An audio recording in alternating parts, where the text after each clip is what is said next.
শকর সুজুদ আল্লাহ পাক আমাদেরকে পবিত্র কালামে মজিদের সওয়াব অনুষ্ঠানে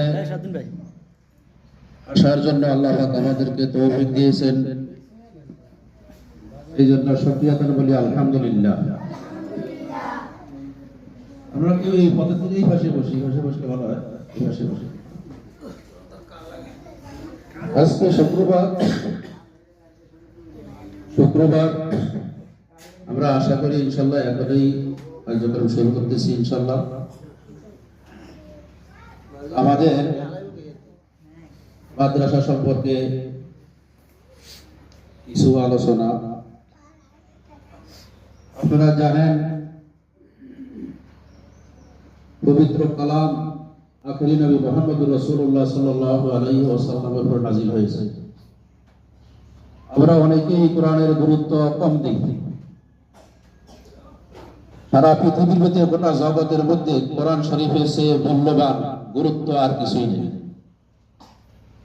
এই পবিত্র কালাম আল্লাহ পাক রব্বুল আলামিন একমাত্র আখেরি নবী মুহাম্মদুর রাসূলুল্লাহ সাল্লাল্লাহু আলাইহি ওয়াসাল্লামের উপর নাযিল করেছেন। দুই ভাষায়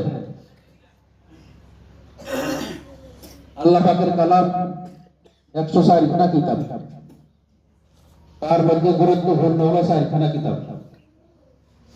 এই 4 খানার মধ্যে সর্বশ্রেষ্ঠ কুরআন আল্লাহর কিতাব হলো পবিত্র কালাম আল্লাহ। এই কালাম শিখা আমাদের জন্য ফরজ, কারণ এই কালাম যে শিখবে না সে আল্লাহ পাকের কোনো ইবাদত করতে পারবে না। আমরা মনে করি অনেক সময় যে সূরা ফাতিহা পড়ি, সূরা ইখলাস, সূরা নাস, এগুলি মনে হয় কোরআন শরীফ না, এগুলি কোরআন শরীফ। এইগুলি সূরাগুলি ছাড়া কেউ নামাজ পড়তে পারবে না। ইসলামের বেড়া হলো 5টি, তার মধ্যে 1 নম্বর হলো পবিত্র কালাম। পবিত্র কালাম যে ব্যক্তি পড়তে পারবে না সেই ব্যক্তি আর মুসলমান দাবি করতে পারে না। কেন পারে না?